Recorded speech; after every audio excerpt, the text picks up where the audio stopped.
The salt-crusted lens cap slipped from my fingers for the third time that evening, clattering against the polished marble tiles of the Villa Tramontana's terrace.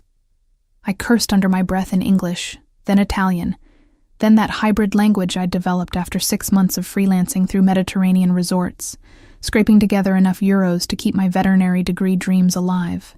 My knees ached from crouching behind potted lemon trees for the past 2 hours, capturing candid shots of wealthy guests who pretended not to notice my presence. The camera strap had rubbed my neck raw, and my borrowed black dress, meant to help me blend into the sophisticated crowd, stuck to my lower back with perspiration, despite the evening breeze rolling in from the Tyrrhenian Sea. I bent to retrieve the lens cap, my fingers brushing against cool marble that still held the day's warmth. The terrace stretched before me like something from a film set, all ivory columns and cascading bougainvillea, strings of Edison bulbs casting warm pools of light across clusters of laughing guests. Beyond the ornate balustrade, the Sardinian coastline curved away into purple twilight, the water darkening from turquoise to indigo. This was my 7th event in 2 weeks at the resort. The photography gig paid triple what I earned at the veterinary clinic back in Milan, where I spent my actual passion hours, organizing files and sterilizing equipment, while the real vets did the work I dreamed of doing. Here, I was the invisible observer, the hired eye capturing memories for people who could afford to forget them. I adjusted my position behind a particularly robust lemon tree, its branches heavy with fruit that probably cost more to maintain than my monthly rent. Through my viewfinder, I tracked a woman in an emerald dress as she threw her head back in laughter, diamonds at her throat catching light like trapped stars. Click. A elderly couple dancing despite the lack of music, their movements synchronized by decades. Click. A group of young men in linen suits, raising crystal tumblers toward the darkening sky. Click. Then I saw him. He stood apart from the other guests, leaning against the far balustrade with deliberate casualness that somehow drew more attention than the loudest conversations. Tall, perhaps early 30s, with dark hair swept back from a face that cameras would either love or fear. His white linen shirt, unbuttoned at the collar, caught the breeze, and his gray eyes swept the terrace with the methodical assessment of someone cataloging exits rather than admiring architecture. I'd photographed enough wealthy men to recognize the type. Power sat differently on some shoulders, not loud or obvious but present, like expensive cologne you only noticed when standing too close. This man wore it like a second skin. My finger hovered over the shutter button. Something told me not to photograph him without permission. Some guests explicitly requested privacy, their names on lists my employer provided with stern warnings attached. But he wasn't moving toward the festivities, wasn't engaging with anyone. He was watching. And then, with the uncomfortable precision of prey recognizing a predator's gaze, I realized he was watching me. Heat crept up my neck despite the cooling evening air. I lowered the camera slowly, trying to appear professional rather than caught. His expression didn't change, but one corner of his mouth lifted almost imperceptibly. Not quite a smile. More like acknowledgement. I should have looked away. Should have busied myself with my equipment. Found another angle. Melted back into my hired invisibility. Instead, something reckless flickered to life in my chest. Maybe exhaustion. Maybe defiance against constantly making myself small in spaces like this. I held his gaze and raised one eyebrow in question. His almost smile widened fractionally. He pushed away from the balustrade with fluid economy of movement, heading not toward me, but toward the bar, where backlit bottles glowed like jewels. I exhaled breath I hadn't realized I was holding, and turned my attention back to safer subjects. The next hour passed in the familiar rhythm of event photography. I moved through the crowd like water, there but unnoticed, capturing moments between the moments people performed for cameras. A child tugging her mother's designer dress. A server's tired smile when he thought no one was looking. The way candlelight transformed ordinary faces into something painterly and strange. I was reviewing shots on my camera's small screen when a voice spoke near my ear. Accented Italian wrapped around deliberately casual English. "You have an interesting eye." I turned to find him standing closer than social convention usually allowed, close enough that I caught the scent of expensive cologne and something else beneath it. Leather, maybe. Or gunpowder, though that thought seemed absurd in this setting. "Thank you," I replied in Italian, keeping my tone professionally neutral despite my heart's sudden acceleration. "Though I'm just documenting what's already here." "No." He gestured toward my camera with a glass of amber liquid. "You find the truth hiding behind the performance. That woman there." He nodded toward the emerald dress. "You caught her when she thought no one was watching. When her smile dropped for just a second and something else showed through."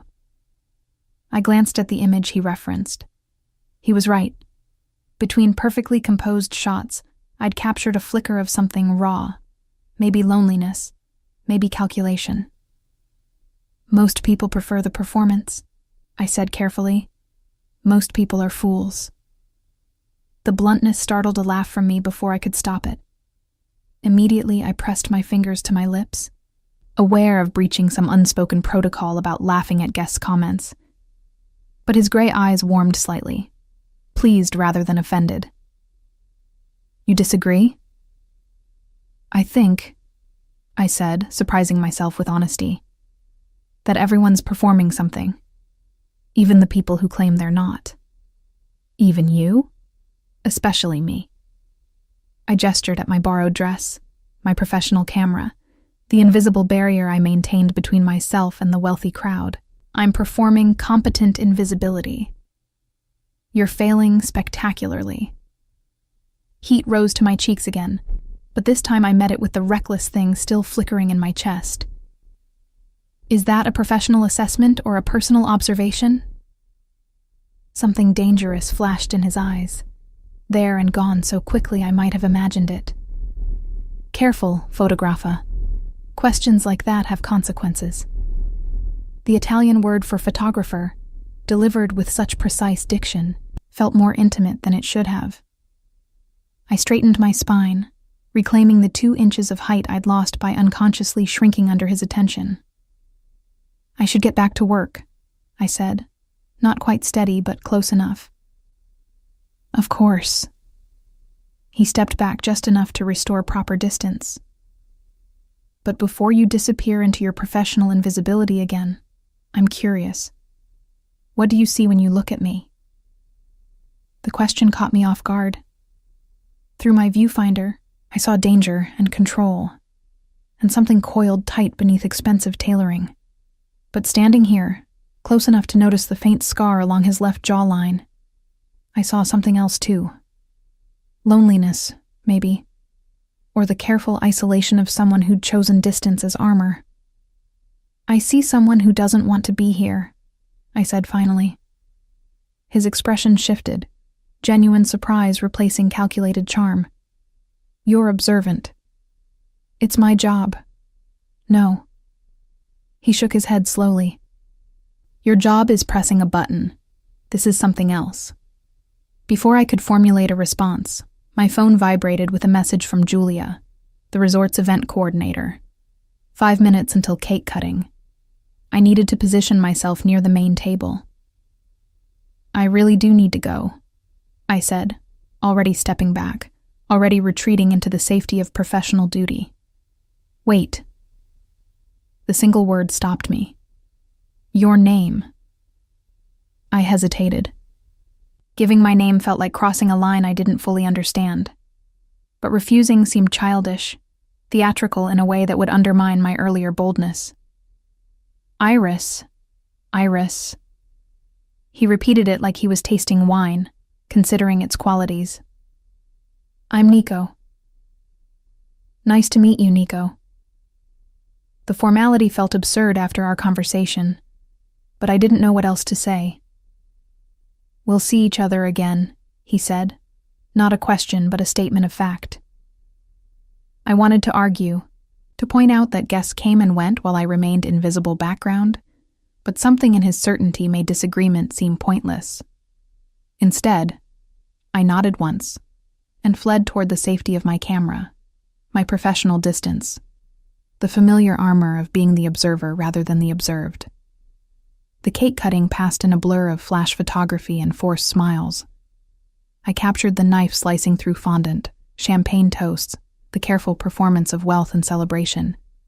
But my hands shook slightly, and twice I had to delete shots where I'd unconsciously angled the lens to include him in the background, gray eyes still watching, still cataloging, still somehow finding me despite the crowd between us.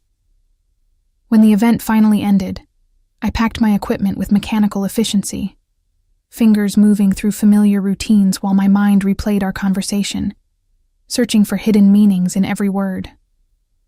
The terrace emptied gradually, guests drifting toward cars or rooms or wherever wealthy people went when the performance ended. I shouldered my camera bag and headed for the service entrance, the route staff used to maintain the illusion that places like this ran themselves. The corridor was blessedly cool after the terrace's warmth, fluorescent lights harsh after romantic Edison bulbs. Iris. I jumped, nearly dropping my bag. Nico stood in the corridor as if he'd materialized from shadows, still in his linen shirt, but with sleeves rolled to his elbows now, revealing forearms marked with what looked like old burns. "You shouldn't be back here," I said, reflexive concern making my voice sharp. "This area is staff only. I wanted to return this." He extended his hand. My lens cap rested in his palm. "You dropped it. Earlier." I stared at the small piece of plastic like it was something precious and dangerous. "You've been carrying that around all evening?" I considered keeping it. As a guarantee, you'd have to seek me out to retrieve it. His almost smile returned. "But I suspect you're stubborn enough to simply buy a replacement." "Probably," I admitted, taking the cap from his palm carefully, avoiding skin contact that suddenly seemed loaded with significance. "So instead, I'm asking directly. Have coffee with me tomorrow." Not a question, a request framed as statement, assuming acceptance. The reckless thing in my chest flared brighter.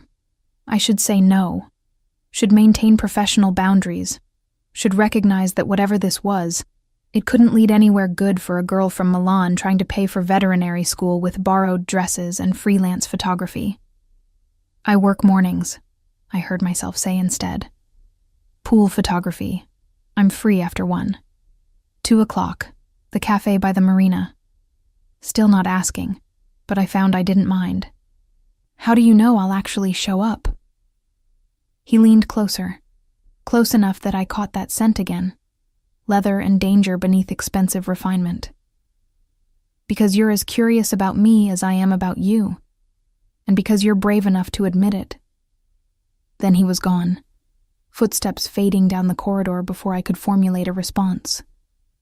I stood alone under harsh fluorescent lights, clutching a lens cap like a talisman, my heart racing in a way that had nothing to do with physical exertion. Tomorrow, I told myself. Tomorrow I'd be sensible. I'd send a polite message canceling, would avoid him for the remainder of his stay, would remember that I was here to work, to save money, to build a future that had nothing to do with gray-eyed men who looked at me like they could see past every performance, straight to something raw and true. But as I made my way to the staff quarters I shared with 3 other seasonal workers, as I lay awake listening to the Mediterranean's distant whisper, I knew I was lying to myself. I was going to that cafe, was going to see what happened when I stopped performing invisibility and let myself be seen. The thought terrified and thrilled me in equal measure. The morning sun turned the resort's infinity pool into liquid sapphire. I crouched at the shallow end, waiting for the perfect shot of a toddler in water wings, his mother hovering nearby with the anxious attention of someone who'd paid too much for this vacation to let anything go wrong. My camera felt heavier than usual, or maybe that was just the weight of anticipation pressing down on my chest. 2:00, the Marina Cafe. Nico's gray eyes holding mine in the staff corridor, promising nothing and everything at once. "Iris, Can you get one of him jumping in? The mother's voice pulled me back to professional focus. Of course, Signora. I adjusted my lens, tracked the child's gleeful leap, captured water diamonds scattering in sunlight. Click. The moment suspended forever in pixels and memory. I'd been photographing pool scenes for 3 hours when I felt it, that specific prickling awareness of being watched. My gaze swept the terrace automatically, cataloging guests sprawled on loungers, couples sharing tropical drinks, children shrieking with the particular pitch that only poolside joy produced. He sat at a table beneath a white umbrella, laptop open but clearly ignored, coffee growing cold while he watched me work. Not obviously, not in the creepy way some guests watched young staff. Just steady observation, like I was something worthy of study rather than scenery. Heat crawled up my neck despite the pool's cooling proximity. I turned deliberately back to my subjects, refusing to acknowledge his presence even as every nerve ending tracked his location with uncomfortable precision. The morning stretched into afternoon. I moved around the pool's perimeter, changing angles, adjusting for shifting light. He remained at his table, occasionally typing something, but mostly just existing in my peripheral vision, like a gravitational force I couldn't ignore. At 12:30, Julia appeared with the clipboard that governed my life at the resort. Iris, you're done early today. The afternoon photography is covered. Some VIP requested his own personal photographer for a private yacht excursion. My stomach dropped. Oh, that's good, I suppose. More time to edit photos. She gave me an odd look. You're disappointed about having free time? Are you feeling well? Fine, I lied, gathering my equipment with hands that wanted to shake. Just surprised, that's all. As I packed my camera into its protective case, I felt him approach before I saw him. The air changed, charged with that specific tension that had marked our first conversation. Iris. His voice carried just the right volume to be heard over poolside noise without drawing attention. I'm the VIP who requested the personal photographer.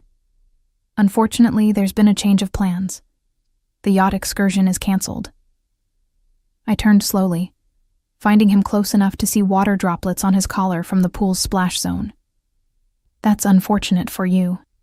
Devastating. His mouth curved with amusement that didn't quite reach his eyes. I suppose I'll have to find alternative entertainment for the afternoon. Perhaps that cafe by the marina. 2:00.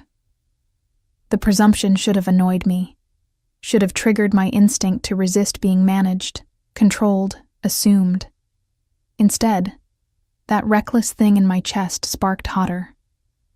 I haven't decided if I'm going yet, I said, deliberately casual. Yes, you have. He stepped closer, just inside the boundary of appropriate distance. You decided last night, when you didn't immediately refuse. You decided this morning when you wore that dress instead of your usual work clothes. I glanced down at myself, at the sundress I'd borrowed from my roommate Elena, pale blue cotton that actually fit instead of hanging loose like my usual secondhand finds. Damn him for noticing. Maybe I just felt like wearing something different. Maybe. His gray eyes held mine with uncomfortable intensity. Or maybe you wanted to see what happens when you stop performing invisibility, when you let yourself be seen. The echo of my own thoughts from last night felt like invasion and intimacy tangled together. I opened my mouth to respond, to say something cutting and clever that would reestablish distance, but Julia's voice interrupted. Signor Tesaro, your driver called. He's waiting at the main entrance whenever you're ready. Tesaro. So now I had a surname to attach to those gray eyes, that dangerous almost smile. Nico Tesaro. Thank you, Julia. He didn't look away from me. Tell him I'll be there shortly. I'm just finishing an important conversation. After Julia retreated, I shouldered my camera bag with more force than necessary. You orchestrated this. The canceled yacht, the freed afternoon, everything. I created an opportunity. He reached out as if to touch my arm, then thought better of it, hand falling back to his side. What you do with it remains your choice. Does it? I challenged. Or did you already decide that too? Something flickered in his expression. Maybe surprise, maybe approval. You have a sharp tongue when you're not hiding behind your camera. And you have a habit of assuming you know me based on one conversation. Then prove me wrong. The challenge hung between us like suspended breath. Don't show up. Go back to your room, edit your photos, spend the afternoon being safely invisible. Or, he let the alternative dangle, unspoken, but heavy with implication. I should have walked away, should have recognized manipulation wrapped in charm, should have remembered every warning about powerful men and the damage they leave behind. But standing there in borrowed blue cotton, with chlorine scent in my hair, and my camera bag weighing down my shoulder, I couldn't remember why safety mattered more than the electric anticipation racing through my veins. 2:00, I said finally. But if you're late, I'm leaving. His smile widened into something genuine, transforming his face from dangerous to almost beautiful.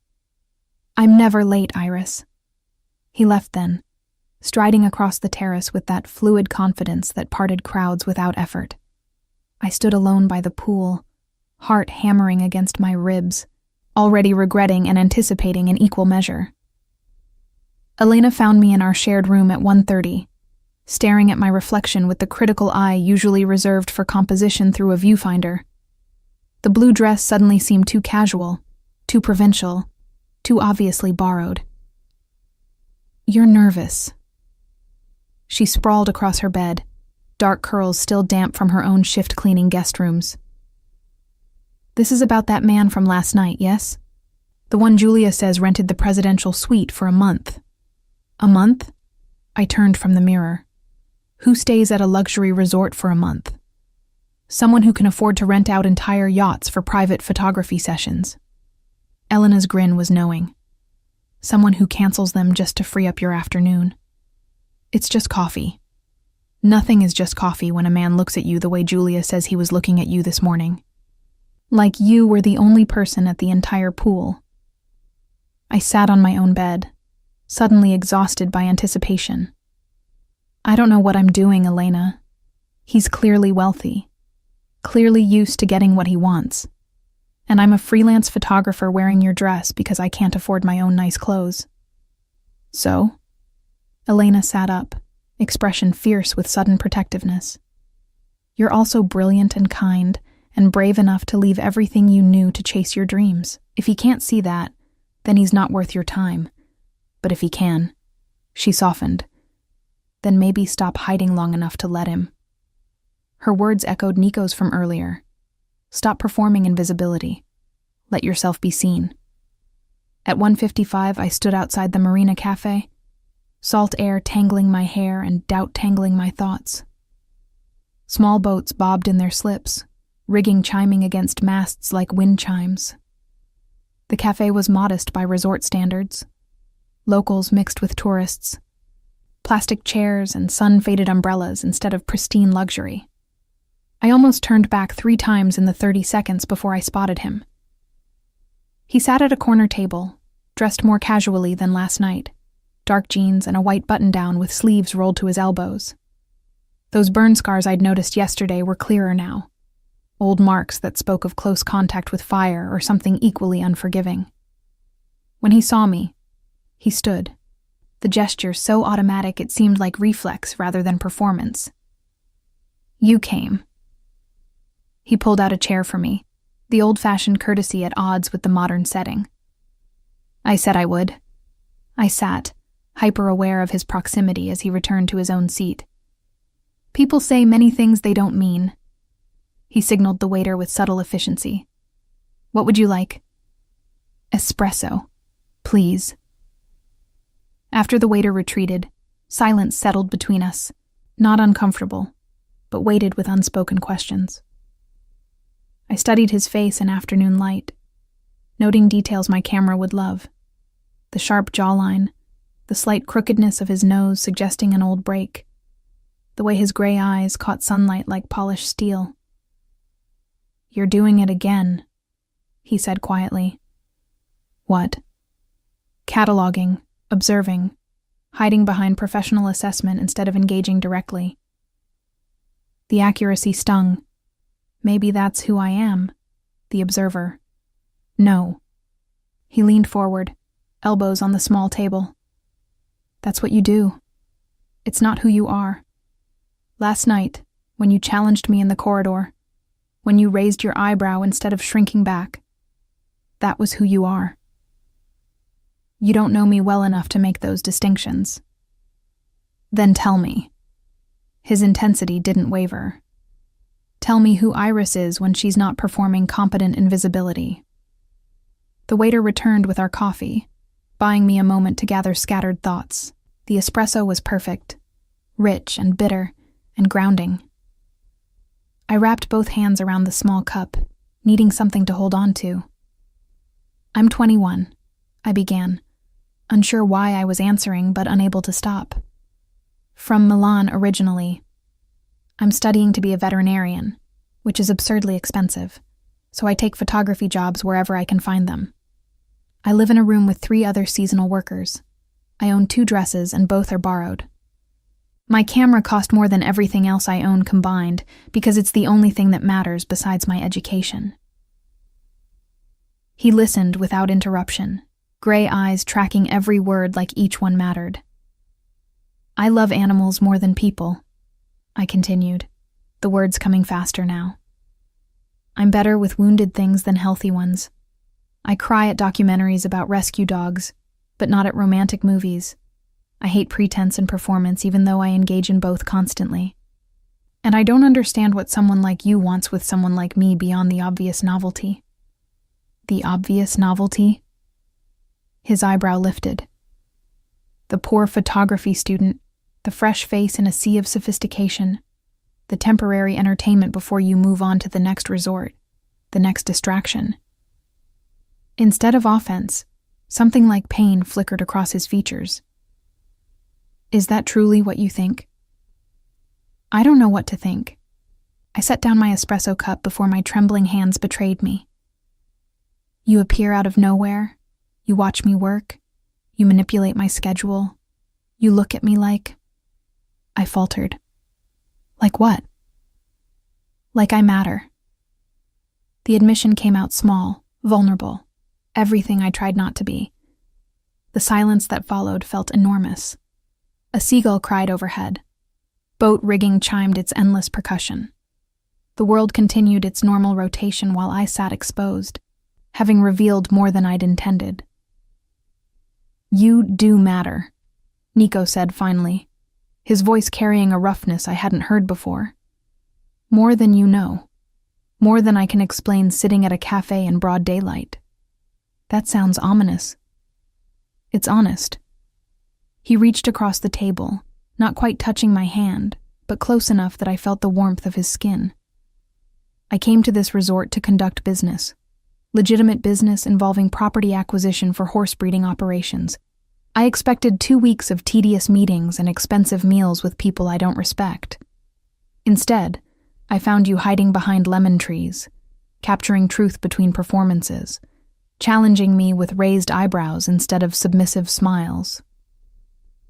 "I don't submit easily." His gray eyes flashed with something dangerous and thrilling. "I'm counting on it." Heat pooled low in my stomach, unfamiliar and unsettling. I pulled my hand back, needing distance from the intensity building between us. "Tell me about the horses," I said, desperate for safer ground. He accepted the deflection with grace, settling back in his chair. "I breed and trade thoroughbreds, mostly for racing, some for dressage. My family has owned land in Tuscany for generations, olive groves primarily, but I've converted much of it to stables and training facilities. That's why you're here, looking at property? Sardinia has excellent breeding stock. I'm considering acquisition." Something shifted in his expression. But I'm also here because I needed distance from complications on the mainland. What kind of complications? The kind that involve people expecting things I'm not willing to give. His vagueness felt deliberate. Business associates with different visions for the future. Family with traditional expectations. I wanted to press further, but something in his closed expression warned against it. Instead, I said, "Tell me about the horses. What draws you to them?" His face transformed, walls lowering as passion for his subject overtook caution. They're honest in ways people never are. A horse can't perform or pretend. When they trust you, it's real. When they're afraid, they show it. They demand authenticity because they can sense deception. Like you can. He smiled slightly. Perhaps. Or perhaps I've just spent too much time with creatures more honest than the company I usually keep. We talked for 2 hours. Coffee turned to lunch, casual conversation deepening into genuine exchange. He asked about my veterinary studies with surprising knowledge, revealing that he'd considered becoming a veterinarian himself before family obligations directed him elsewhere. I asked about the logistics of horse breeding, fascinated despite myself by the complexity of bloodlines and training protocols. "You should visit sometime," he said, as the afternoon sun began its decline toward evening. "The stables, I mean. See the horses. You'd appreciate them." "I'm in Sardinia. You're in Tuscany. For now." His gray eyes held mine with renewed intensity. "But I have business here for another 2 weeks, and I imagine we'll continue running into each other." "You imagine that, do you?" "I'm arranging it." His honesty was refreshing and terrifying. "I've instructed the resort to schedule me for events you're photographing. I've booked private sessions that will require your specific services. I've essentially guaranteed that we'll be in close proximity for the foreseeable future." The manipulation should have angered me, should have triggered every self-protective instinct I'd developed over 21 years of learning to guard vulnerability. Instead, I felt that reckless thing in my chest blaze into something bigger, something that pushed words past careful filters. What if I don't want to be arranged? His almost smile returned. "Then you'll tell me to stop. And I will. But I don't think you want that any more than I do." He was right, damn him. I didn't want distance or safety or the comfortable invisibility I'd cultivated so carefully. I wanted this. The electric anticipation. The sense of standing on a precipice deciding whether to jump. "One condition," I said finally. "No more manipulation. If you want to see me, ask directly. I'll decide honestly, but I won't be managed." Something like respect flickered in his gray eyes. "Agreed. Though I reserve the right to create opportunities you might not otherwise have." "Such as?" "Such as a private tour of a thoroughbred breeding operation tomorrow afternoon. The owner is someone I'm negotiating with. He's agreed to let you photograph his horses for your portfolio in exchange for professional shots of his champion mare." My heart jumped. Access to purebred horses, the kind I'd only seen in textbooks and dreams. Professional quality photos for my portfolio. The opportunity to combine my two passions in a way my current resort photography never allowed. That's manipulative. That's creating opportunity. He stood, extending his hand formally. "What do you say, Iris? Will you spend tomorrow afternoon photographing horses with me?" I looked at his extended hand, at the burn scars marking his forearms, at gray eyes that saw past every performance to something raw and true beneath. Every instinct warned caution. Every fiber of my being screamed yes. I placed my hand in his. "Tomorrow afternoon, but only because the horses deserve good photography." "Of course." His fingers closed around mine, warm and calloused, and sending electricity straight to my core. "Only for the horses." We both knew I was lying, and somehow, that made it perfect. The breeding facility sat in Sardinia's interior, where tourism surrendered to agriculture, and the Mediterranean's azure gave way to dusty olive groves. Nico's car, a sleek black Range Rover that whispered money without shouting it, navigated the winding road with practiced ease, while I pressed my forehead against the cool window, watching landscape transform from coastal luxury to rural authenticity. Nervous? His voice pulled me back from scattered thoughts. Excited, I corrected, then admitted, maybe both. The facility appeared around a bend, white stucco buildings arranged around paddocks where horses grazed in afternoon sun. Nothing ostentatious, just clean lines and obvious care, the kind of operation that prioritized animals over impression. Marco Santini met us at the main stable, a weathered man in his 60s with calloused hands and kind eyes. He greeted Nico with familiar warmth that suggested history beyond business transactions. "This is Iris." Nico introduced me with his hand at the small of my back, possessive and protective in equal measure. "The photographer I mentioned." "Welcome, Signorina." Marco's handshake was firm. "Any friend of Nico's is welcome here, though I warn you my horses are terrible models. They refuse to hold still." I liked him immediately. The best subjects never do. He led us through the facility, explaining bloodlines and breeding protocols while I photographed equipment, architecture, the interplay of light through stable doors. But my real focus waited in the far paddock, a magnificent chestnut mare whose coat gleamed like burnished copper. "Luna Rosa," Marco said with obvious pride. "Red Moon. She won 2 derbies before I retired her to breeding. Best horse I've ever owned. Through my viewfinder, she was perfection. I spent 20 minutes capturing her movement, the powerful grace of muscles beneath that copper coat, sunlight catching her mane as she tossed her head with aristocratic disdain." "You're good at this," Nico observed quietly, standing close enough that I felt his warmth despite the afternoon heat. "Photography?" "Reading them. Understanding what they're showing you beyond the surface." I lowered my camera, finding his gray eyes watching me with the same intensity I'd directed at the mare. "Horses are easier than people. They don't hide what they feel. Some people don't either." He reached out, brushing a strand of hair from my face with fingers that lingered just slightly too long. "When they forget to perform." Heat that had nothing to do with Mediterranean sun spread through my chest. Before I could respond, Marco called us to the main stable where he'd prepared lunch. Simple bread and cheese and wine on a table overlooking the paddocks. We ate and talked, conversation flowing easily between horse breeding and veterinary science, between Nico's Tuscan operations and my Milan studies. Marco shared stories about Luna Rosa's racing career, about the patience required to earn a horse's trust, about the responsibility inherent in creating life through careful breeding. "Your generation understands this better than mine did," he said to me, refilling my wine glass. "We saw horses as tools, investments.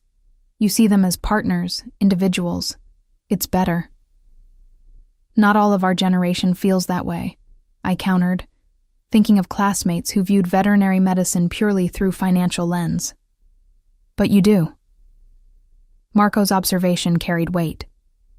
"Nico, she has the instinct, the thing that can't be taught." Something passed between the two men, a communication beyond words that made me feel simultaneously included and excluded. After lunch, I photographed Luna Rosa extensively, capturing every angle, every expression, building a portfolio piece that would demonstrate technical skill and artistic vision. Nico stayed close but not intrusive, occasionally offering suggestions about angles or lighting that revealed surprising photographic knowledge. "You know this stuff," I accused during a break, reviewing images on my camera's screen. "I took a course once, photography basics." He shrugged. "Thought it might be useful for documenting horses." "And was it?" His almost smile appeared. "Not really. I'm better with subjects that don't require lenses between us." The implication hung heavy in the air between us, charged with the tension that had been building since yesterday's cafe conversation. I turned back to my camera, needing the safety of professional focus. We left the facility as evening approached, Marco embracing us both with genuine warmth and making me promise to send him the photos once edited. The drive back began in comfortable silence, windows down to catch cooling breeze, landscape blurring past in gold and green. "Thank you for today," I said as we descended toward the coast. "Access like that, with a horse like Luna Rosa, it's beyond what I could arrange myself. You earned it through your skill." Nico kept his eyes on the winding road. "Marco doesn't allow just anyone to photograph his champion. He saw what I saw, your genuine respect for the animals. Still, I know you arranged it for me." "I created opportunity," he corrected with slight amusement. "You executed it beautifully." We stopped at a scenic overlook where the road curved above the sea, distant waves catching sunset gold. Nico parked, and we stood at the stone railing, watching light transform water into liquid amber. "Can I ask you something?" The question escaped before caution could stop it. "Always." "That first night at the event, you said I had an interesting eye, but you were watching me long before I photographed anything. Why?" He was quiet for so long I thought he wouldn't answer. When he spoke, his voice carried unusual vulnerability. "Because you were the only person there who wasn't performing. Everyone else wore masks, played roles, projected whatever version of themselves they wanted the world to see. But you."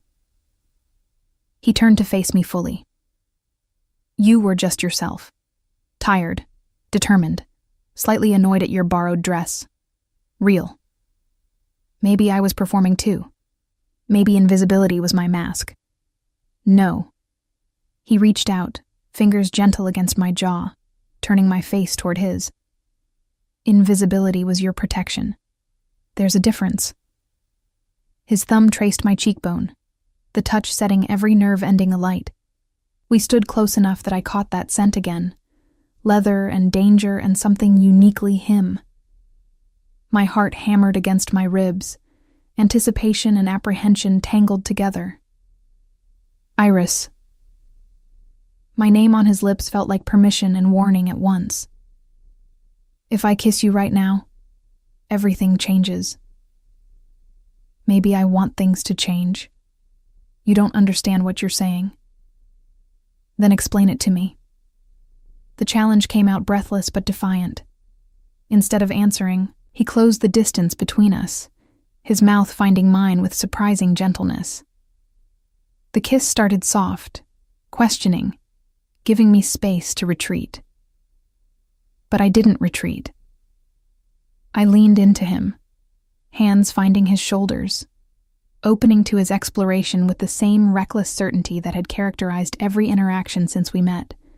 He deepened the kiss, one hand tangling in my hair, while the other pulled me flush against him. I tasted wine on his tongue, felt the controlled power in his frame, surrendered to sensation with abandon I didn't recognize but refused to question. When we finally broke apart, both breathing hard, he rested his forehead against mine. "Everything changes now," he repeated, voice rough. "I know." "No, you don't." He pulled back enough to meet my eyes, his gray gaze darker now, stormy. "But you will." The cryptic warning should have frightened me, should have triggered all my carefully cultivated self-preservation. Instead, it only made me want him more, want to understand the shadows behind those gray eyes, want to be the person who saw past his performances the way he saw past mine. We drove back to the resort in charged silence, his hand finding mine across the console, fingers intertwining like they belonged there. When we reached the main entrance, he walked me to the staff quarters like some strange inversion of normal dating protocols. "Have dinner with me tomorrow," he said at the door to my building. "Are you asking or arranging?" His smile was genuine. "Asking, though I've already made reservations at the resort's best restaurant just in case." Presumptuous. Hopeful. He lifted my hand to his lips, the gesture old-fashioned and devastating. "Say yes, Iris." Standing there with my hand in his, still tasting him on my lips, still feeling the imprint of his body against mine, I couldn't remember why I'd ever considered saying no. "Yes." His smile transformed his face into something beautiful and dangerous. "Good. 7 o'clock. Wear something that makes you feel powerful. I only have borrowed dresses. Then borrow the one that makes you feel like you could conquer the world." He released my hand with obvious reluctance. "Because tomorrow, I want to see you with all your armor dropped, all your performances abandoned, just Iris in her full truth."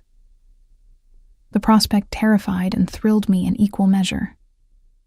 After he left, I stood in the cooling evening, fingers pressed to lips that still tingled from his kiss, and wondered what I'd set in motion.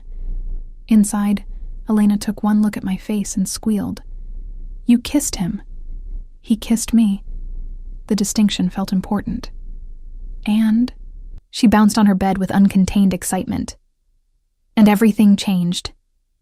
I sank onto my own bed, suddenly exhausted by the emotional intensity of the day. "Elena, I don't know what I'm doing. He's clearly wealthy, clearly connected in ways I don't understand. And I'm falling for him anyway." Her expression softened with rare seriousness. "Then be careful, Kara. But also be brave. Sometimes the best things come from the scariest jumps." That night, I lay awake editing photos of Luna Rosa, each image capturing the mare's power and grace and honest beauty. But my mind kept returning to the overlook, to Nico's warning, to the feel of his mouth on mine, and the certainty that I'd crossed a line from which there was no return. Everything changes now. I knew he was right. I just didn't know yet what shape those changes would take, or how much they would cost. The borrowed dress was deep red, practically burgundy, with a neckline that revealed more collarbone than I usually dared, and a hem that swirled just above my knees. Elena's roommate had worn it to a wedding once, and forgotten it existed in the back of our shared closet, until I mentioned needing something powerful. "You look like you could break hearts," Elena said, helping me with the zipper.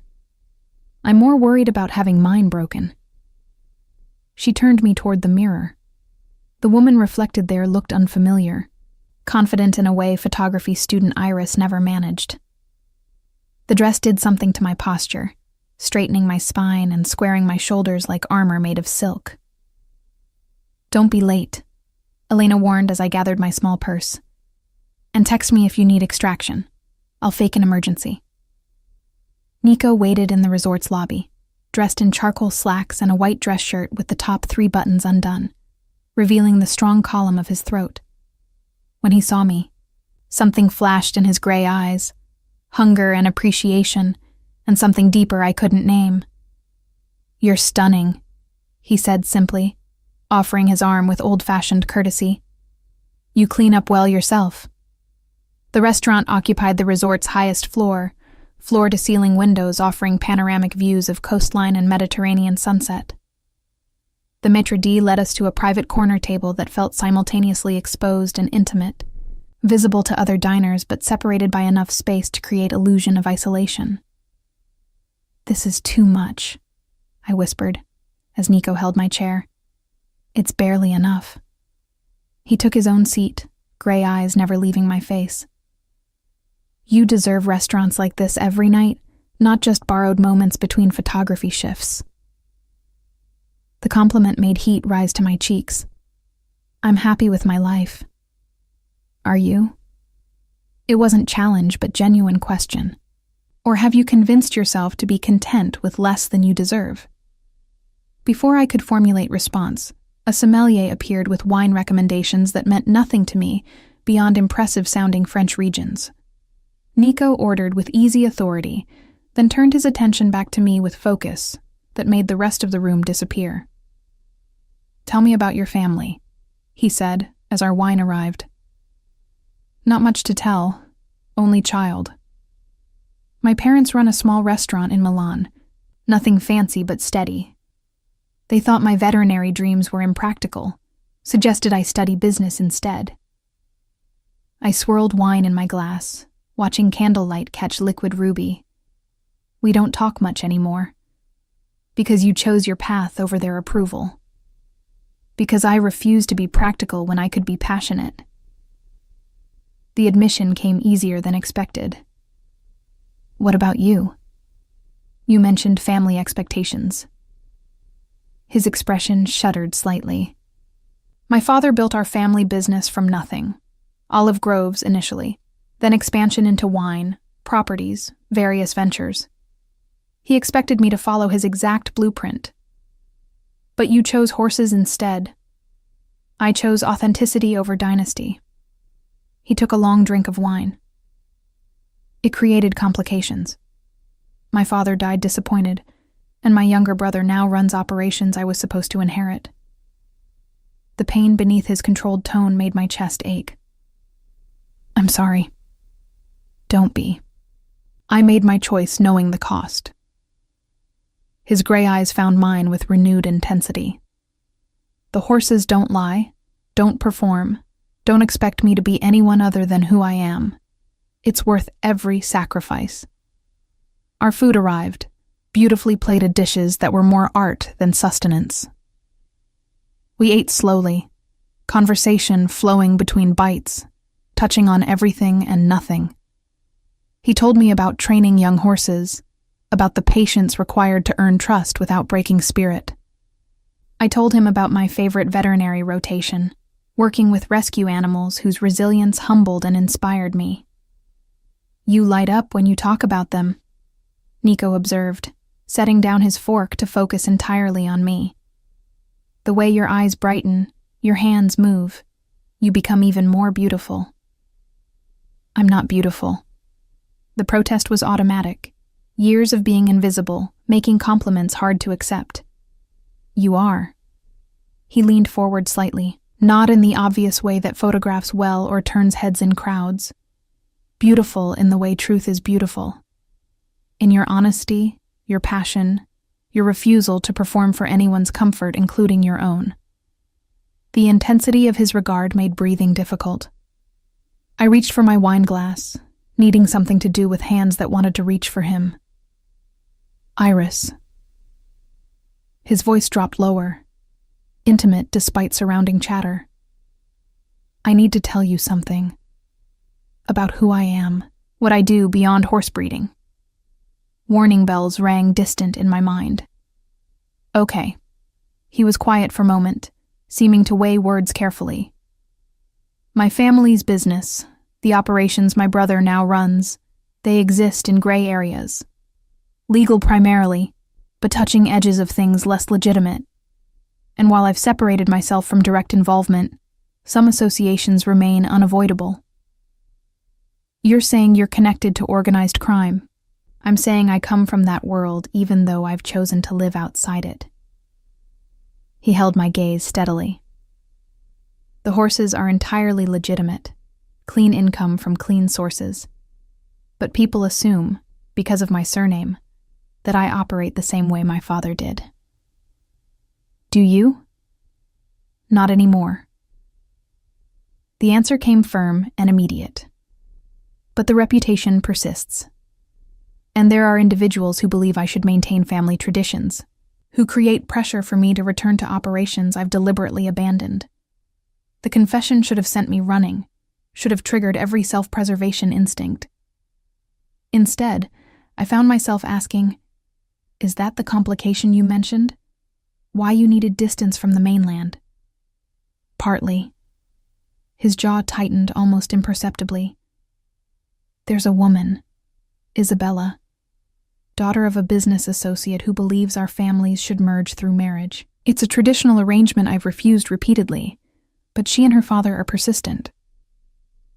Jealousy flared hot and unexpected in my chest. Is she here? In Sardinia? No. He reached across the table, fingers finding mine. She's on the mainland, finally accepting my refusal. I came here partly to establish distance, to make my position absolutely clear. And then you met me, And then I met you. His thumb traced circles on my palm, the touch sending electricity up my arm. Everything changed. Suddenly I wasn't hiding from complications. I was pursuing something real for the first time in years. The waiter appeared to clear our plates, breaking the moment's intensity. When he retreated, Nico stood and extended his hand. "Walk with me." We left the restaurant, descending through the resort to the private beach where waves whispered against sand and moonlight painted everything silver. My borrowed heels dangled from one hand while I walked barefoot, feeling cool sand between my toes, the hem of my red dress swirling around my calves. "This is better," I said, breathing in salt air and freedom. The restaurant was beautiful, but too formal. Noted for future reference. Nico had rolled his pants to mid-calf, expensive fabric given to practicality without hesitation. Though I enjoy seeing you in settings that match your beauty. We walked in comfortable silence, waves providing percussion to our footsteps. The resort glowed behind us, distant and unreal, while ahead stretched darkness and possibility. "Can I ask you something?" Nico stopped walking, turning to face me with moonlight catching his gray eyes. "And will you answer honestly, without performing confidence or indifference?" "I'll try." "What are you afraid of? Specifically with me, with this?" He gestured between us. "What keeps you from fully surrendering to what's building here?" The question caught me off guard with its directness. I stared at dark waves, gathering thoughts scattered by wine and moonlight and proximity. "I'm afraid of losing myself," I admitted finally. "You're overwhelming, Nico. Your confidence, your resources, your ability to arrange reality around your preferences. I'm afraid that being with you means disappearing into your orbit, becoming an accessory rather than a partner." "And if I promised that would never happen?" "You can't promise that." I turned to face him fully. "Because you don't understand what it's like to be me. To scrape together rent payment by payment, to wear borrowed dresses, to be invisible by necessity rather than choice. Your world is so different from mine that I don't know how to exist in it without losing the things that make me who I am." He studied me for a long moment, expression unreadable in moonlight. Then he stepped closer, hands finding my waist with gentle possession. "What if I don't want you to exist in my world?" His voice was low, intense. "What if I want to exist in yours? To learn invisibility, to understand scraping and struggling, to see reality through your eyes instead of mine? That's not how power dynamics work." "Then we change them." He pulled me closer, until our bodies touched with electric awareness. We create something new. Not my world or yours, but ours. Built from equal parts struggle and privilege, invisibility and exposure. You make it sound simple. It's terrifying. His forehead touched mine. But I'm willing to be terrified if it means having you. All of you.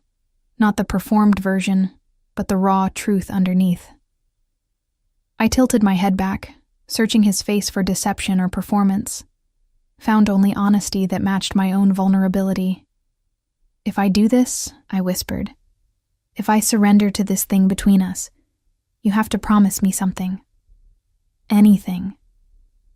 Promise you'll tell me the truth. About your family, your business, the gray areas you mentioned. I can handle danger and complication, but I can't handle being lied to." His hands tightened on my waist. "I promise. Complete honesty, even when it's ugly. And you have to let me keep being me. Keep taking photography jobs. Keep studying. Keep existing outside your arrangements and orchestrations. I'll create opportunities, not cages." His almost smile appeared. "Though I can't promise not to be occasionally overbearing about your safety and happiness. I can live with occasional overbearing." The smile widened into something genuine and beautiful. Then we have an agreement? Instead of answering with words, I closed the remaining distance between us, kissing him with the certainty that had been building since our first conversation. His response was immediate and consuming, hands tangling in my hair, pulling me flush against his body with barely restrained hunger. We kissed like drowning people finding air, like truth finally acknowledged, like surrender and victory tangled together. The borrowed dress probably suffered in the sand. My carefully arranged hair definitely fell from its pins, and I couldn't bring myself to care about anything beyond the feel of his mouth on mine, his hands claiming my body, the sound of waves and heartbeats creating symphony around us. When we finally broke apart, both breathing hard, he rested his forehead against mine again. "Stay with me tonight," he murmured against my lips. "Not for performance or expectation. Just stay. Nico, just sleep." He kissed the corner of my mouth gently. "Let me hold you while you rest. Let me wake up knowing you're real and not something I imagined." The request was more intimate than seduction would have been. I should have refused, should have maintained boundaries and proper distance. Instead, I found myself nodding, saying yes to this man who saw past all my performances to something raw and true beneath. We walked back to the resort hand in hand, sand-covered and wind-blown and perfectly content. In his suite, the presidential one that Marco had mentioned, he gave me one of his shirts to sleep in and didn't comment when it fell to mid-thigh, enormous on my smaller frame. We lay together in the massive bed, his arms around me, my back against his chest, fitting together like pieces designed specifically for this configuration. Outside, waves provided distant percussion. Inside, his heartbeat against my shoulder blade created different rhythm entirely. "Thank you," he whispered into my hair. "For what?" "For being brave enough to let me see you, the real you." I laced my fingers through his where they rested against my stomach. "Thank you for looking." Sleep claimed us tangled together, moonlight painting the room silver, the future uncertain, but the present perfect in its honesty. Morning arrived with Mediterranean sun streaming through floor-to-ceiling windows, and the disorienting realization that I'd woken in Nico's arms, in his bed, in the presidential suite that probably cost more per night than my monthly rent. He was already awake, propped on one elbow watching me with expression that mixed tenderness and possession. His hair was mussed from sleep, making him look younger, less controlled, achingly human. "You're staring," I mumbled, voice rough with sleep. "You're beautiful when you wake, all soft edges and honest confusion." He traced my jawline with gentle fingers.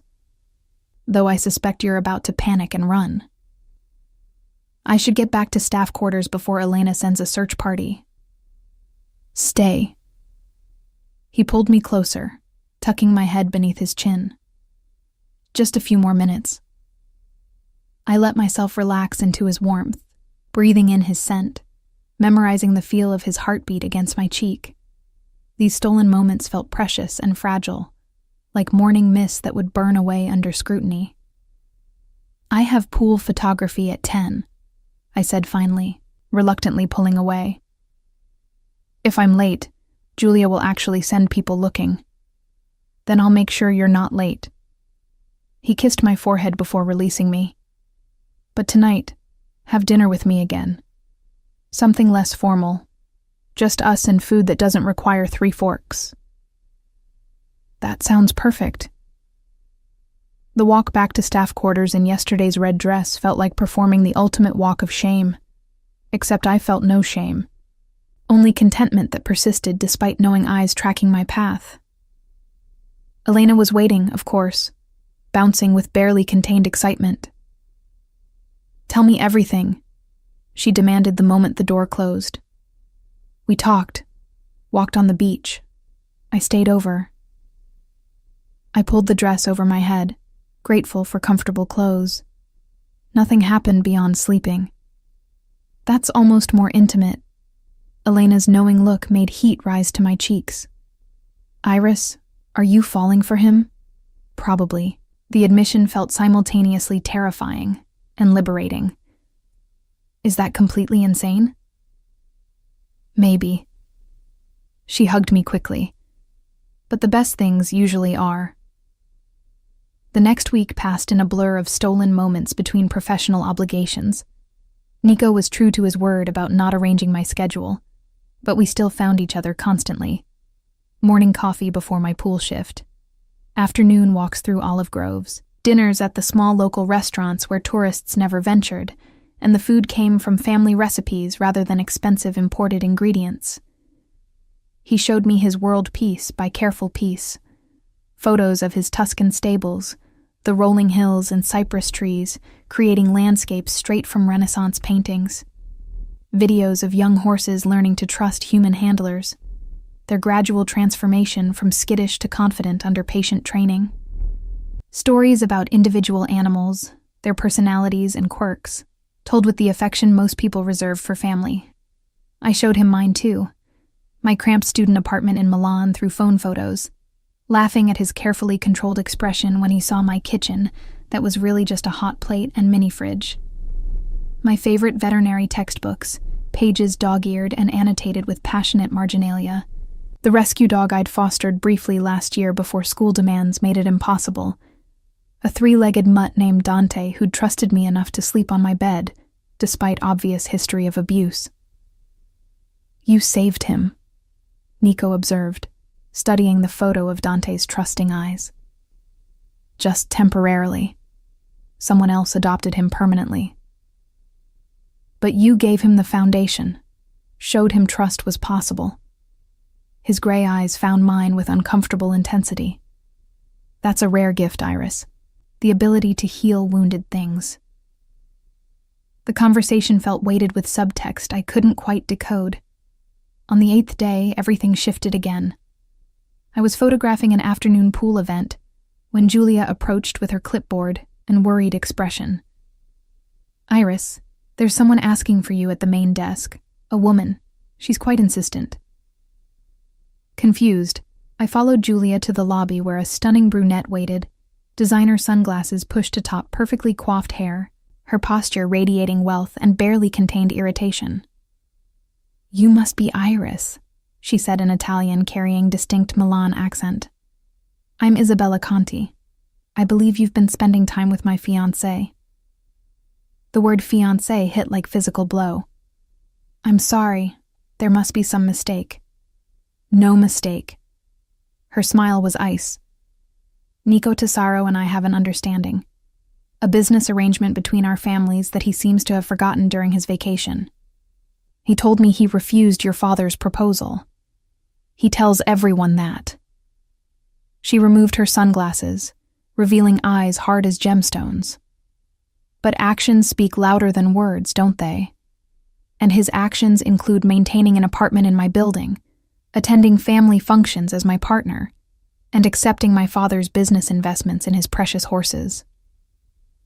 Each statement felt calculated to wound. I don't believe you. Call him then. Ask him directly. Isabella's confidence never wavered. Or better yet, ask him about the property deal he's negotiating here. Who do you think is funding it? My father. With the understanding that Nico and I will merge our families as his father always wanted. My phone felt heavy in my pocket.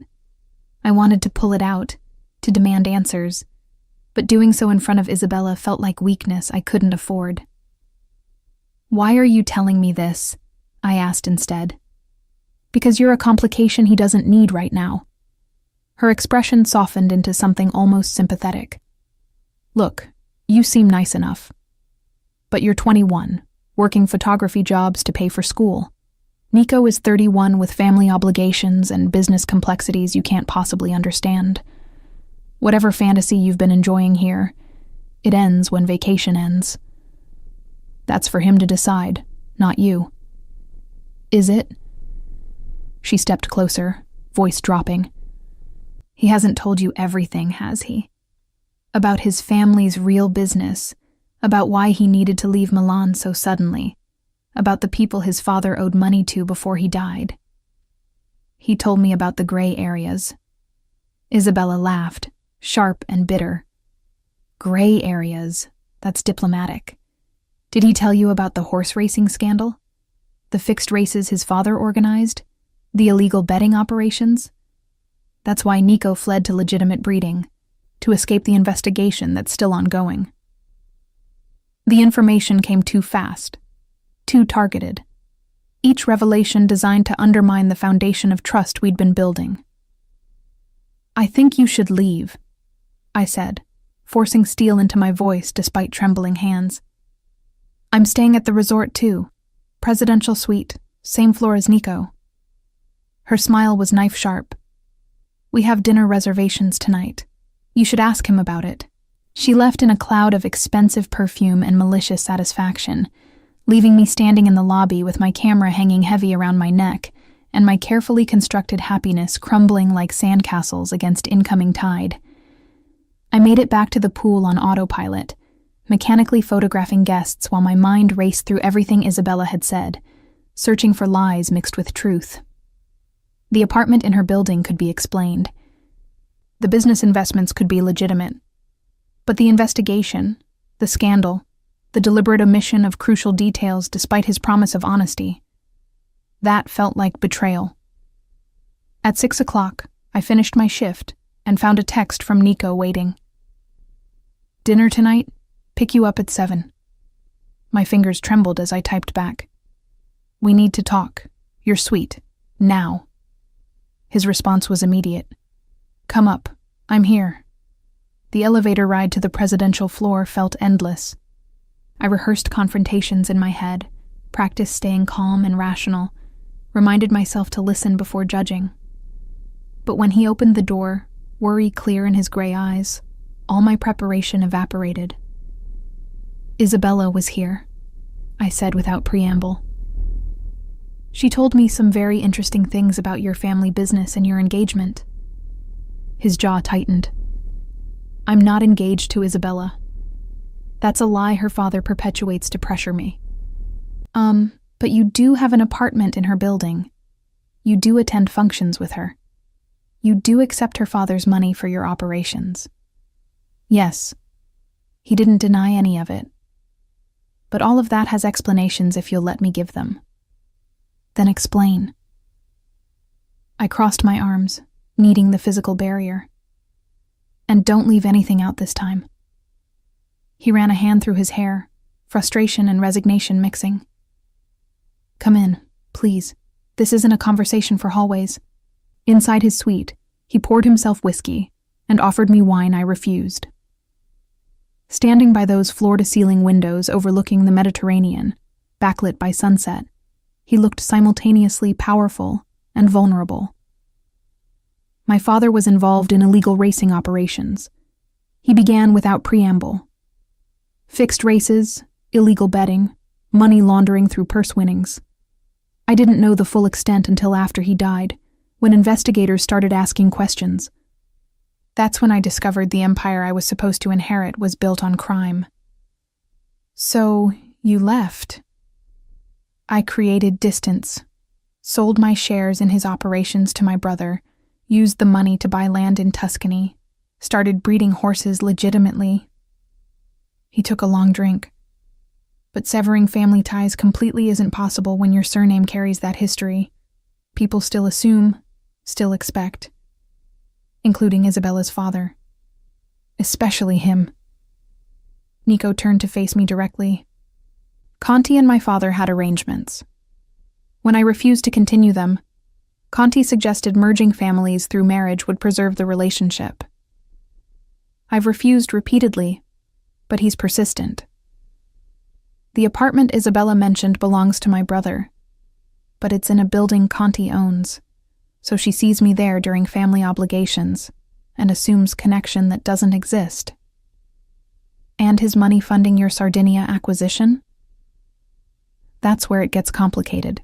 He set down his glass with careful precision. I did accept Conti's investment, but on legitimate terms with legal contracts. I thought I could maintain business relationship without personal entanglement. I was wrong. He and Isabella are using that financial connection to claim deeper ties. The explanation felt honest, but incomplete. What did you mean by people your father owed money to before he died? Isabella made it sound dangerous. His expression darkened. My father died owing money to organizations that don't forgive debt. They approached me about assuming those obligations.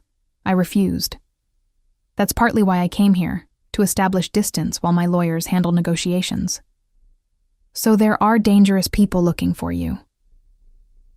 Looking for money they believe they're owed. But my lawyers are making it clear those debts died with my father. He moved toward me slowly, like approaching a skittish horse. Iris, I should have told you all of this sooner. I promised honesty, and I failed to deliver complete truth. That's on me. Yes, it is. Anger and hurt warred in my chest. You let me fall for you while hiding the fact that you're connected to criminal investigations and dangerous debts, and a woman who thinks she's your fiancé. I'm not connected to investigations. I'm distancing myself from them. The debts are being legally resolved, and Isabella is delusional, not my fiancé. He reached for my hands, holding them gently when I didn't pull away. But you're right. I should have laid all of this out before things got serious between us. Why didn't you? Because I'm selfish. His honesty was brutal. I wanted this. You. The way you see me as just Nico, not as my father's son or my family's legacy. I wanted to exist in the space we created before reality complicated it. Reality is always there, Nico. Ignoring it doesn't make it disappear. I know. He pressed his forehead to mine, eyes closing. I know. And I'm sorry. But please don't walk away because I was too much of a coward to be fully honest from the beginning. I should have pulled back. Should have demanded time to process. Space to think clearly without his proximity clouding judgment. Instead, I found myself asking the question that mattered most. Are you in danger? Real, physical danger from these people your father owed?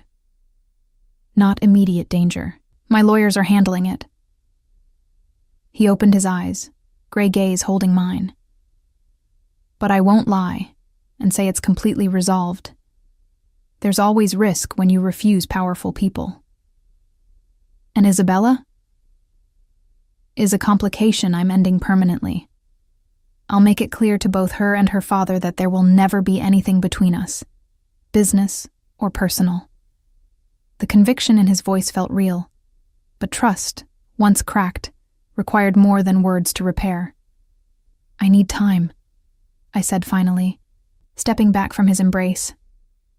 To think about all of this, to decide if I can handle the complications you come with. Pain flashed in his eyes, but he nodded.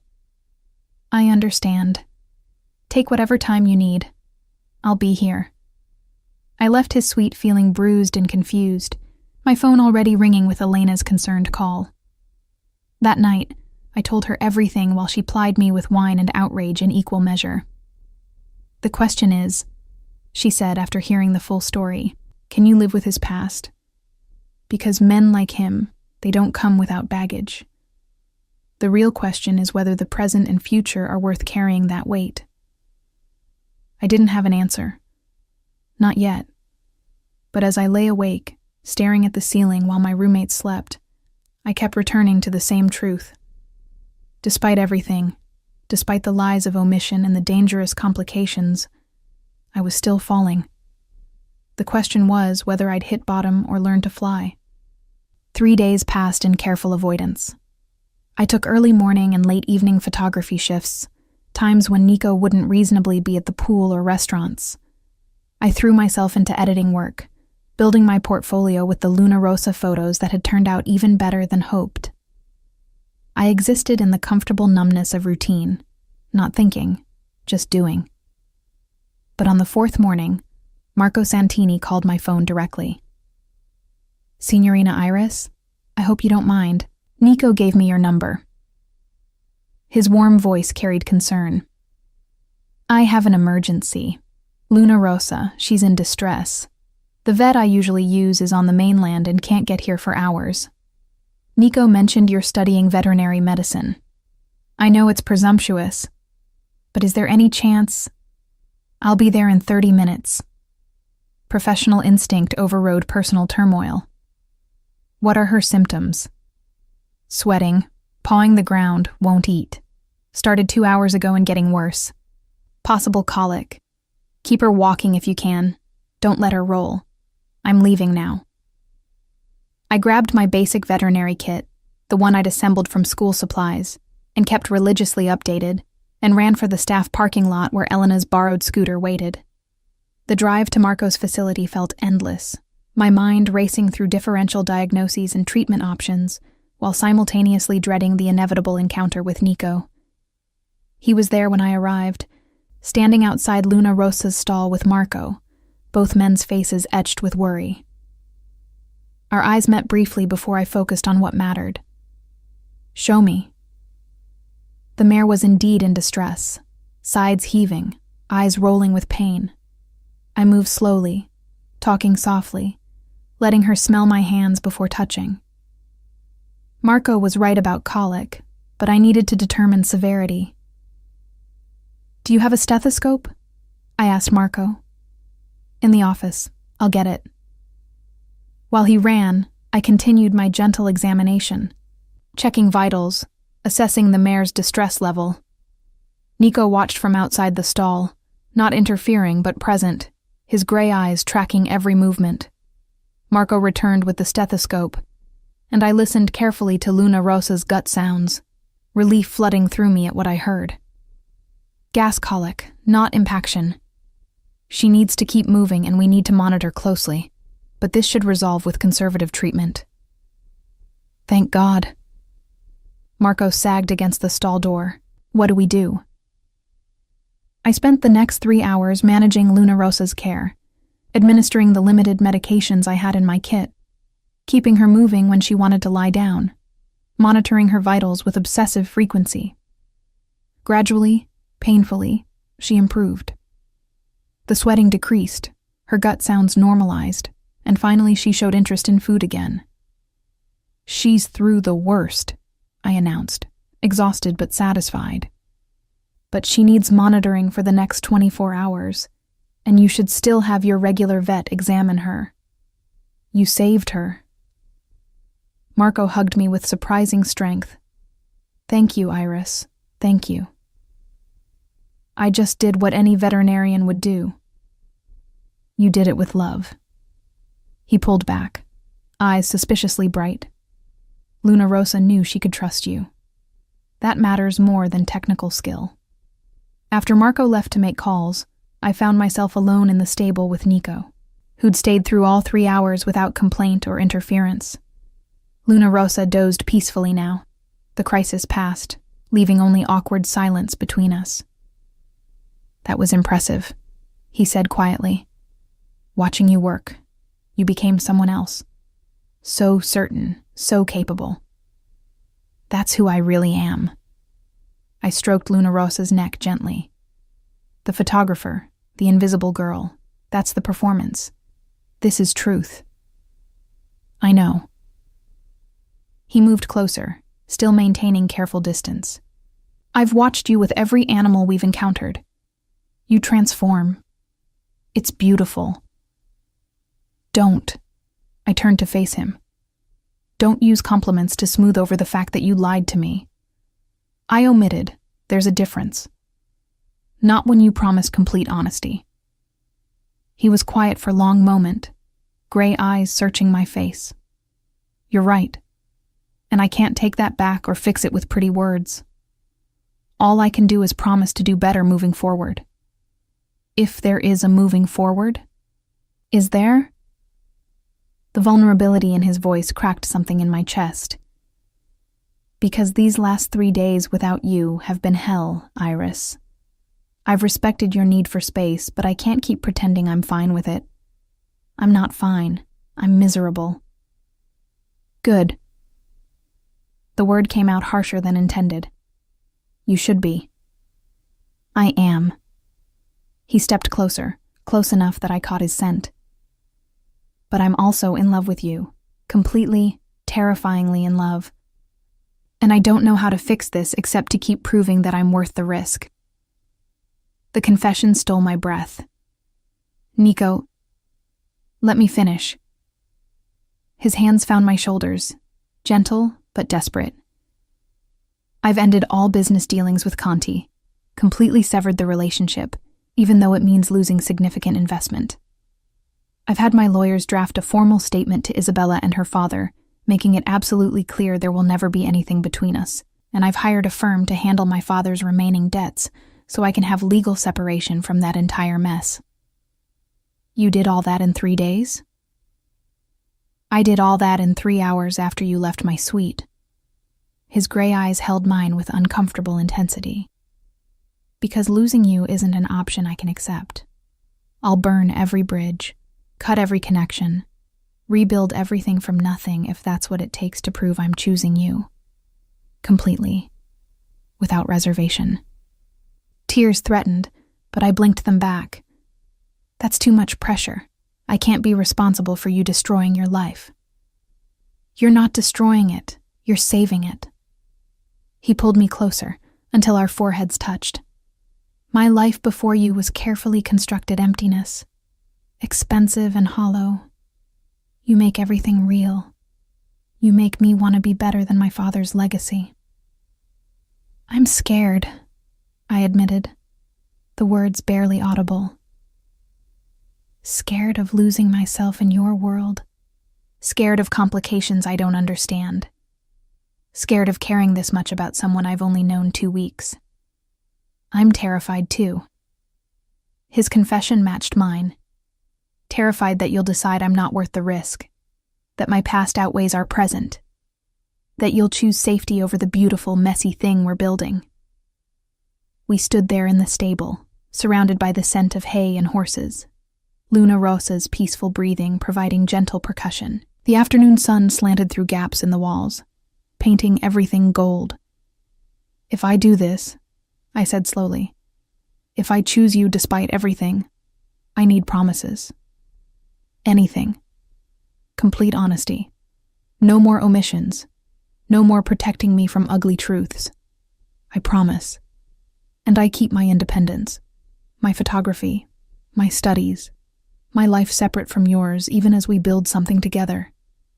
I promise, though I reserve the right to support and encourage aggressively. A small smile tugged at my lips despite everything.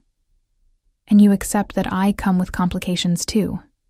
Student debt, unstable income, family that doesn't approve of my choices.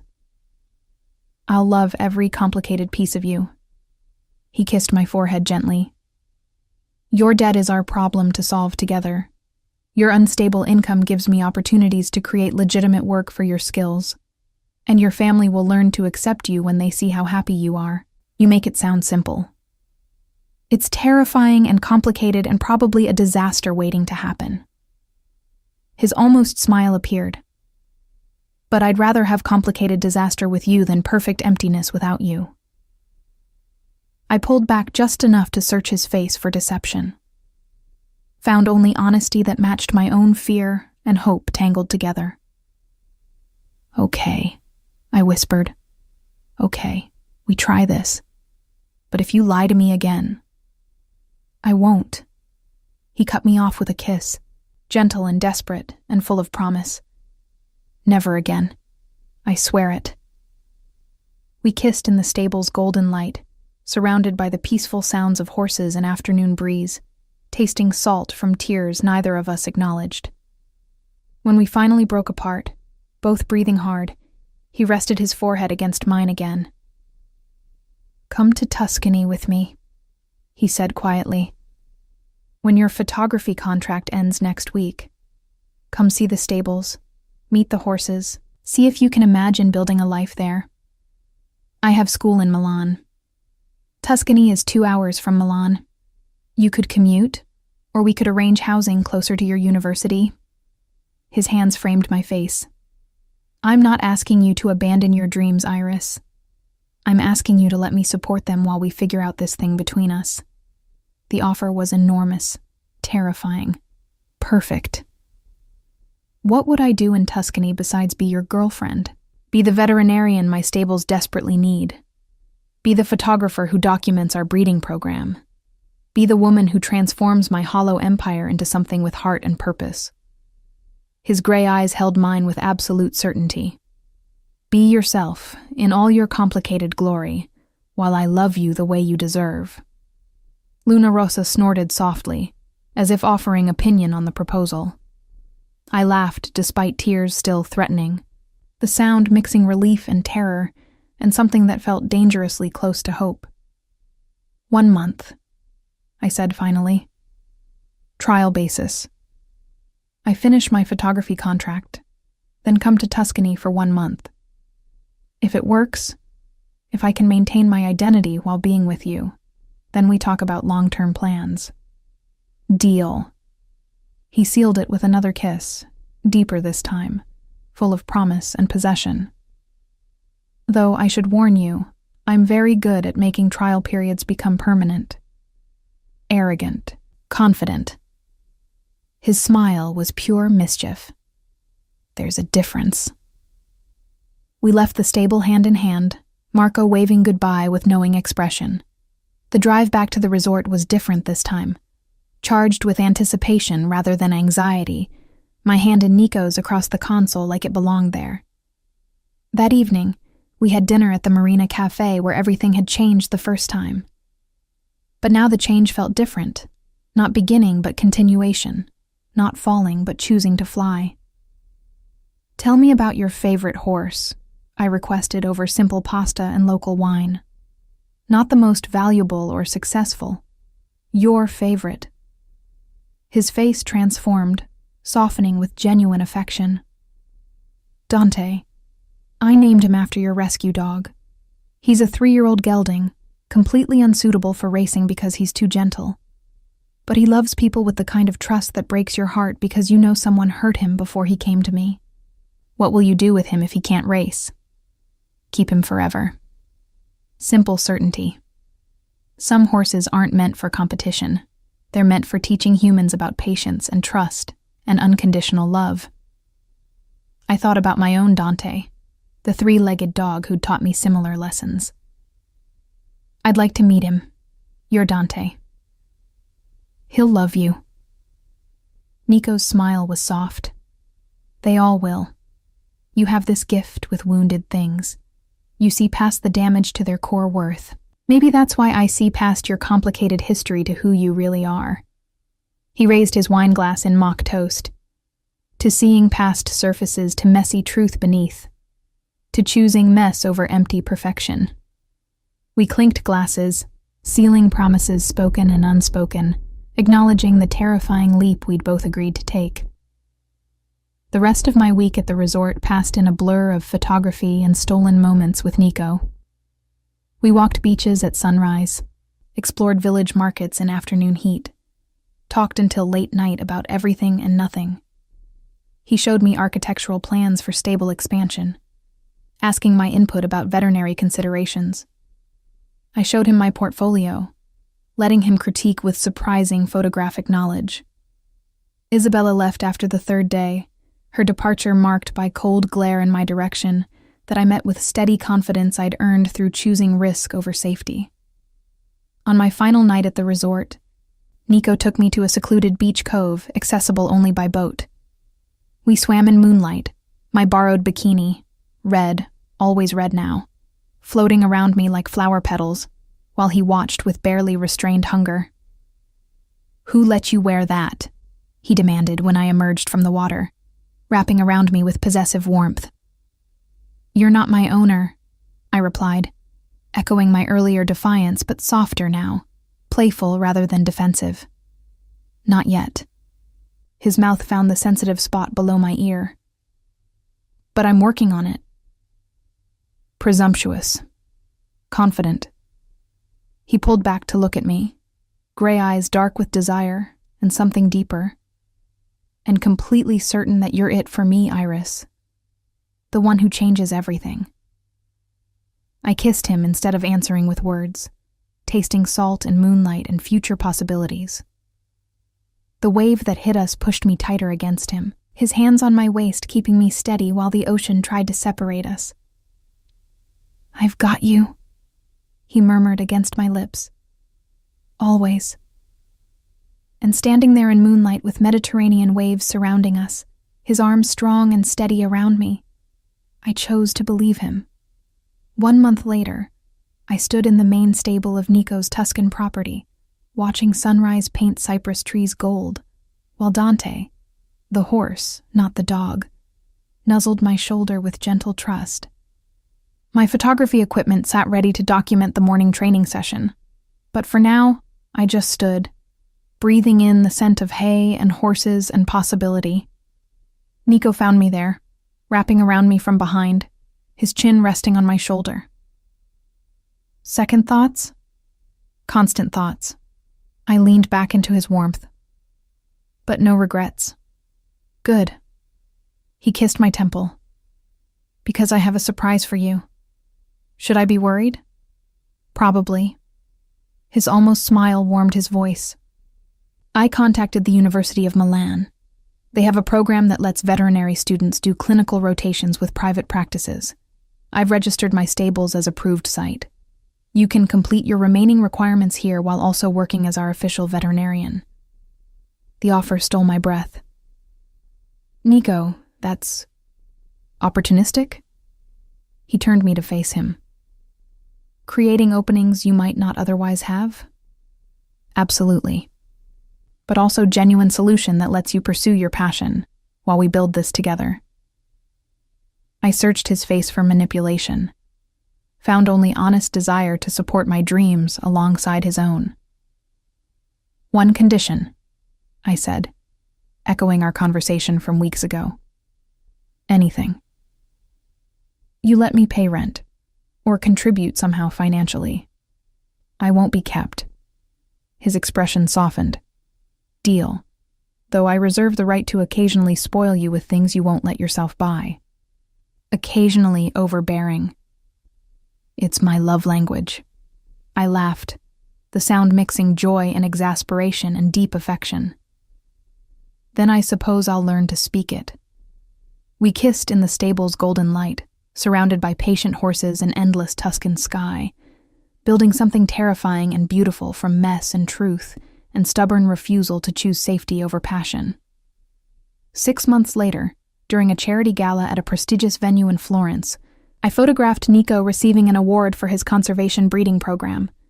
He looked devastating in formal attire, powerful and controlled, every inch the successful businessman. But when he spotted me behind my camera, his careful mask dropped into genuine smile that was only for me. And in that moment, captured forever in pixels and memory, I saw truth beneath every performance. The girl who'd hidden behind lemon trees, performing invisible competence while secretly yearning to be seen, had found the man who looked past every barrier straight to her core. And together, we were building empire of horses and healing, of truth chosen over comfortable lies, of love earned through honesty rather than performance. It wasn't perfect. His family complications still surfaced occasionally. My student debt remained real and daunting. We fought about his overprotectiveness and my stubborn independence with passionate intensity that occasionally worried the horses.